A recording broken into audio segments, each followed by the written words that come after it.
ভোটের ফল না হওয়া পর্যন্ত জনগণের শঙ্কা কাটবে না বলছে বিএনপি। লুটপাটকারীদের বর্জনের আহ্বান জামায়াতের।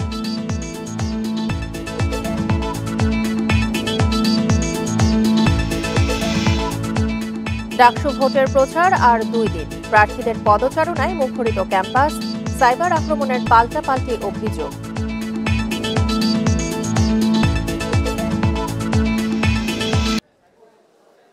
রাজধানীর কাফরুলে মণিপুর স্কুলে একদিনের এই ফ্রি মেডিকেল ক্যাম্পের আয়োজন করে জামায়াতে ইসলামী। ওপেন হার্ট সার্জারির পর প্রথমবারের মতো জনসম্মুখে আসেন দলের শীর্ষ নেতা doctor Shafiqur Rahman.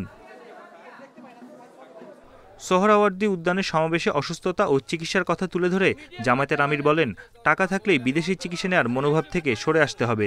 Medical camp প্রমাণ করে দেশের স্বাস্থ্যসেবা উন্নত নয়। বাংলাদেশে চিকিৎসা নেওয়াটা ছিল যারা অল্প কিছু হলেই হাঁচি কাশি হলেই বিদেশে দৌড় দেন, তাদের সেই উদ্যোগের প্রতিবাদ। কেন যাবেন? বিশেষ করে রাজনৈতিক মহলের বন্ধুদেরকে বলবো যে এই চিকিৎসা একেবারেই বাংলাদেশের প্রাপ্যতা নাই, পাওয়া যায় না, তার জন্য যান, আমার কোনো আপত্তি নাই। কিন্তু যে চিকিৎসা বাংলাদেশে আছে তার জন্য যাওয়া উচিত নয়। জামায়াত ক্ষমতায় গেলে স্বল্প টাকায় সরকারি প্লট ও করমুক্ত গাড়ি নেবেন না তারা। বলেন, এমন ব্যক্তিকে ভোট দিতে হবে যারা জনগণের সম্পদ লুট করবে না।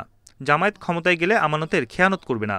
আগামীতে বাংলাদেশ জামাত ইসলামী থেকে যারা নির্বাচিত হবেন তারা সরকারের কোনো প্লট অল্প মূল্যে গ্রহণ করবেন না ইনশাআল্লাহ। বিনা ট্যাক্সের গাড়ি চড়বেন না ইনশাআল্লাহ।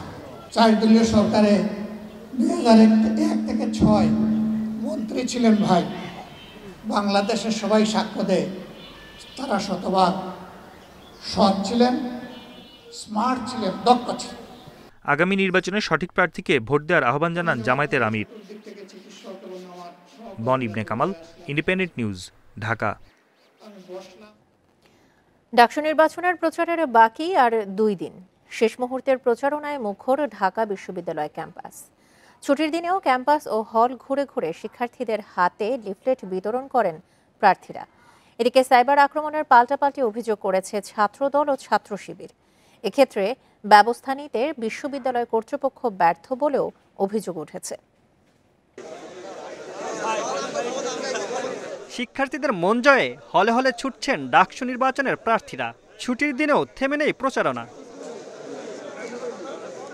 শুক্রবার সকালে সংবাদ সম্মেলনে সমন্বিত শিক্ষার্থী সংসদ প্যানেলের জিএস প্রার্থী মাহিন সরকারের চমক। নিজে সরে গিয়ে বৈষম্য বিরোধী শিক্ষার্থী সংসদ প্যানেলের আবু বাকের মজুমদারকে জানান পূর্ণ সমর্থন। আবু বাকের মজুমদারের বিজয়ী মাহিন সরকারের বিজয় বলে সূচিত হবে। দুপুরে জুমার নামাজের পরপরই শুরু হয় গণসংযোগ। এই ভোটের মাধ্যমে শিক্ষার্থীদের দীর্ঘদিনের সংগ্রামের অবসান হচ্ছে বলেন বৈষম্য বিরোধী শিক্ষার্থী সংসদের প্রার্থী। গণ অভ্যুত্থান পরবর্তীতে যেই স্বপ্ন বাস্তবায়ন হওয়ার কথা, শিক্ষার্থীদের অধিকার আদায়ের প্ল্যাটফর্ম কার্যকর হওয়ার কথা, সেটা দীর্ঘ 1 বছর পরে সেটা বাস্তবায়িত হয়ে যাচ্ছেন। আমাদের লালিত স্বপ্ন দীর্ঘদিনের স্বপ্ন বাস্তবায়িত হতে যাচ্ছেন। এদিকে রাজনৈতিকভাবে ব্যর্থ হয়ে অনলাইনে একটি মহল অপপ্রচার চালাচ্ছে বলে অভিযোগ করেন ছাত্রদলের প্রার্থী। পাল্টা অভিযোগ ছাত্র শিবিরেরও। যারা নারী প্রার্থী আছে তাদের বিরুদ্ধে ক্রমাগত সাইবার বুলিং হচ্ছে। সাবিকুন্নাহার তামান্নার ছবি বিকৃত করা হয়েছিল, আমরা লিখিত অভিযোগ দিয়েছি, কিন্তু এখন পর্যন্ত বিশ্ববিদ্যালয়ের প্রশাসন কোনো ধরনের কার্যকর উদ্যোগ গ্রহণ করেনি। এবং আমাদের অন্যান্য যে নারী প্রার্থীরা আছে তাদের বিরুদ্ধে ক্রমাগত স্লেট শেমিং এবং সাইবার বুলিং হচ্ছে। রাজনৈতিক প্রার্থীগুলোকে রাজনৈতিকভাবে মোকাবেলা করতে ব্যর্থ হয়ে এই অপপ্রচারে একটা গোষ্ঠী নেমেছে। সো সেইটা নিয়ে বিশ্ববিদ্যালয় নির্বাচন কমিশনের কাছে আমরা গিয়েছি, জানিয়েছি। এ বিষয়ে যথাযথ ব্যবস্থা নেওয়ার আশ্বাস বিশ্ববিদ্যালয়ের কর্তৃপক্ষের। যেসব পেজ থেকে সাইবার বুলিং হচ্ছে সেগুলো বন্ধ করে দেওয়া হচ্ছে। সচেতনতামূলক সভা করা হবে। ডাকসু নির্বাচনের প্রচার চলবে রোববার পর্যন্ত। 9 সেপ্টেম্বর সকাল 8টা থেকে বিকেল 4টা পর্যন্ত ভোট গ্রহণ। Mamunur Rahman, independent news, Dhaka. 3 দফা দাবি আদায়ে অনশনে বসেছে বরিশাল বিশ্ববিদ্যালয়ের 7 শিক্ষার্থী। বিশ্ববিদ্যালয়ের অবকাঠামো উন্নয়ন, জমি অধিগ্রহণ ও পরিবহন সংকট নিরসনের দাবিতে গতরাতে 10টা থেকে বিশ্ববিদ্যালয়ের একাডেমিক ভবন চত্বরে অনশন শুরু করেন তারা। শিক্ষার্থীরা জানান 3 দাবিতে 1 মাসেরও বেশি সময় ধরে আন্দোলন করা হলেও কোনো সমাধান আসেনি।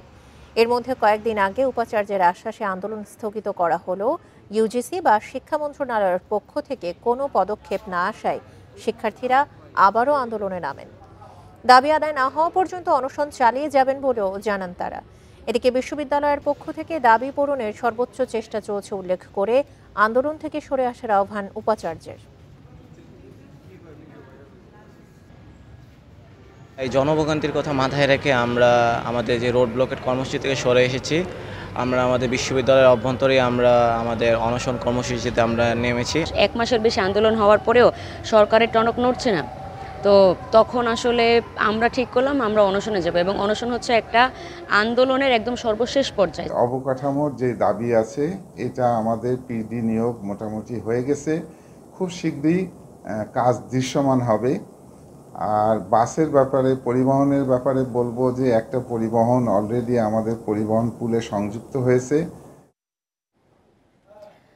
ডেঙ্গুর পাশাপাশি বেড়েই চলেছে চিকুনগুনিয়ার সংক্রমণ। জ্বরে আক্রান্ত হয়ে পরীক্ষা করতে যাওয়া শতকরা 65 জনের শরীরে ধরা পড়েছে এই রোগ। রাজধানীর সরকারি 2 প্রতিষ্ঠান IEDCR ও ন্যাশনাল ইনস্টিটিউট অব ল্যাবরেটরি মেডিসিনের হিসাবে মিলেছে এই তথ্য। বিশেষজ্ঞরা বলছেন, সরকারি হাসপাতালগুলোতে রোগ শনাক্ত না হওয়ায় প্রকৃত সংক্রমণের মাত্রা ও বিস্তৃতি অজানা থাকছে। রাজধানীর আগারগাঁওয়ে national institute of laboratory medicine ও রেফারেল সেন্টারে ঠান্ডা, জ্বর ও কাশি নিয়ে প্রতিদিন পরীক্ষা করতে যান 500 থেকে 600 রোগী। গায়ে ব্যথাসহ ভাইরাস জ্বর নিয়ে যারা এই ল্যাবরেটরি সেন্টারে পরীক্ষা করতে গেছেন তারা জানতে চান ডেঙ্গু, চিকুনগুনিয়া নাকি অন্য কোনো ভাইরাসে আক্রান্ত। গেল জুলাই ও আগস্টে RT-PCR পরীক্ষায় দেখা গেছে এ ধরনের রোগীদের 65% চিকুনগুনিয়ায় আক্রান্ত। আমরা এই বছরে এখন পর্যন্ত টোটাল 5,500 মতো ডেঙ্গু টেস্ট করেছি, আর চিকুনগুনিয়া টেস্ট করেছি 2,000 মতো। এটা হচ্ছে আমি শুধুমাত্র র্যাপিড টেস্ট বা ICTর কথা বলছি। এর মধ্যে ডেঙ্গু এবছর কম, কিন্তু চিকুনগুনিয়ার রেট বেশি। ট্রাইপ্লেক্স PCR করি, যেটাতে ডেঙ্গু, চিকুনগুনিয়া এবং জিকা একই সাথে ডায়াগনোসিস করা যায়। তো এটা আমরা করেছি 2 মাসে 120টা। এর মধ্যে আমরা 65% চিকুনগুনিয়া পজিটিভ পেয়েছি। এদিকে রোগতত্ত্ব, রোগ নিয়ন্ত্রণ ও গবেষণা ইনস্টিটিউটে জুলাই মাসে 166 পরীক্ষায় চিকুনগুনিয়া ধরা পড়েছে 97 জনের, আর আগস্টে 196 পরীক্ষায় শনাক্ত হয় 131। বিশেষজ্ঞরা বলছেন চিকুনগুনিয়ায় মৃত্যুর হার কম, তবে শিশু, বৃদ্ধ ও দীর্ঘমেয়াদে অন্য রোগে আক্রান্তদের জন্য ঝুঁকির কারণ হতে পারে এটি। ডেঙ্গু টেস্ট করে হয়তো অনেক সময় পেশেন্টরা বা চিন্তা করতে ডেঙ্গু হয় না, ঠিক আছে আমি রেস্ট নিই, এটা হয়তো চিকুনগুনিয়াটা এভাবে একটু চাপা পড়ে যাচ্ছে। যখন চিকুনগুনিয়া বেশি সাইন সিমটম, বিশেষ করে জয়েন্ট পেইন নিয়ে আসতেছে, তখন অনেকে টেস্ট করতেছে। চিকুনগুনিয়াতে যে ঝুঁকি নেই এই কথা আসলে নিঃসংশয় বলা যায় না, কিছু ঝুঁকি তো অবশ্যই থাকে, কিন্তু তা সত্ত্বেও চিকুনগুনিয়ার ঝুঁকি ডেঙ্গু জ্বরের যে ঝুঁকির চেয়ে অনেকাংশেই কম। চিকুনগুনিয়াতে যেই জিনিসটা হয় সেটা হচ্ছে গিয়ে আপনার শরীরে গিটে গিটে ব্যথাটা বেশি হয়। চিকুনগুনিয়ার উপসর্গ অনেকটাই ডেঙ্গুর মতো এবং 2 রোগের জন্যই দায়ী এডিস মশা। Buddhadeb Kundu, independent news, Dhaka. সপ্তাহের ব্যবধানে রাজধানীর বাজারগুলোতে কিছুটা কমেছে সবজির দাম। বাজার ভেদে বেশিরভাগ সবজির কেজিতে 20 থেকে 30 টাকা কমেছে, তবে মুরগির কেজিতে বেড়েছে 10 থেকে 20 টাকা। বিক্রেতারা বলছেন সরবরাহ সংকট থাকায় বেড়েছে দাম। এছাড়া ডিম ও চালের দাম কিছুটা কমলেও এখনও বাড়তি আটা, ময়দা ও মসুর ডালের দাম। নিত্যপণ্যের বাড়তি দামের কারণে চাপের মুখে স্বল্প আয়ের মানুষ। নির্ধারিত আয়ে মাসিক পণ্যের চাহিদা মেটাতে হিমশিম খাচ্ছেন তারা। রাজধানীর কারওয়ান বাজার সহ কয়েকটি বাজার ঘুরে দেখা যায় গত সপ্তাহের চেয়ে 20 থেকে 30 টাকা কমেছে সবজির দাম। পটল, ঢেঁড়স, বরবটি, ঝিঙ্গা, লাউ সহ বিভিন্ন গ্রীষ্মকালীন সবজি মিলছে 60 থেকে 80 টাকা কেজিতে। যেখানে 60 টাকা ওইখানে খাওয়া লাগে 100 টাকা। বেতন তো মনে করেন যে ওই 20,000, 22,000, 25,000, ওই 25,000ই। আমাদের মতন সাধারণ মানুষের একটু অসুবিধা হয়ে যাচ্ছে, কারণ আমরা তো বেতনভুক্ত চাকরি করি, আমাদের একটু সমস্যা হয়ে যাচ্ছে। 3-4 পদে যদি সবজি কিনেন 600, 700, 800 টাকা লেগে যায়, তো সেটা তো একদম সাধারণ মানুষের জন্য কেনা কষ্টকর। তবে মরিচ ও বেগুনের দাম এখনও বাড়তি, মানভেদে বিক্রি হচ্ছে 120 থেকে 160 টাকা কেজি দরে। বাড়তি দামের কারণ হিসেবে সরবরাহ সংকটকে দায় দিচ্ছেন বিক্রেতারা, আর বাজার তদারকির অভাব ও সিন্ডিকেটকে দুষছেন ক্রেতারা। তদারকি করলে হয়তো আর একটু কম থাকতো, এটা 100-র মধ্যে 100 দরকার। বেশি কিছু কেনা এই মুহূর্তে সম্ভবই না, আগে যেমন হয়তো অনেক কিছু কেনা যেত, এখন আসলে কেনা যায় না। এদিকে গত সপ্তাহের তুলনায় বেড়েছে মুরগির দাম। ব্রয়লার কেজিতে 10 টাকা বেড়ে বিক্রি হচ্ছে 180 টাকায়, আর সোনালী মুরগি 20 টাকা বেড়ে 300 টাকায় বিক্রি হচ্ছে। তবে ডিমের দাম কিছুটা কমে ডজন প্রতি বিক্রি হচ্ছে 135 থেকে 140 টাকায়। একটু হালকা কমছে, আবার মাসখানের মধ্যে আরো কমে যাবে। আমরা কাছে দাম বেশি না, তখন আমরা একটু বাড়াই, তারা কম দামে বেচলে আমরাও কম দামে বিক্রি করি। এদিকে আমদানির খবরে সব ধরনের চালের দাম কেজিতে 2 টাকার মতো কমেছে, তবে আটা, ময়দা ও মসুর ডালের দাম কেজিতে বেড়েছে 10 থেকে 20 টাকা। Mehedi Hasan, independent news, Dhaka. শ্রমিকদের বেতন দিতে দুই ব্যাংককে 1000 কোটি টাকা ধার দিয়েছে বাংলাদেশ ব্যাংক। 368টি রপ্তানিমুখী কারখানার শ্রমিকদের 2 মাসের বেতন ভাতা পরিশোধে এই অর্থ ছাড় করা হয়। এর মধ্যে সোশ্যাল ইসলামী ব্যাংকের গ্রাহক 117টি রপ্তানিমুখী তৈরি পোশাক কারখানা আর এক্সিম ব্যাংকের গ্রাহক 251টি রপ্তানিমুখী তৈরি পোশাক কারখানা।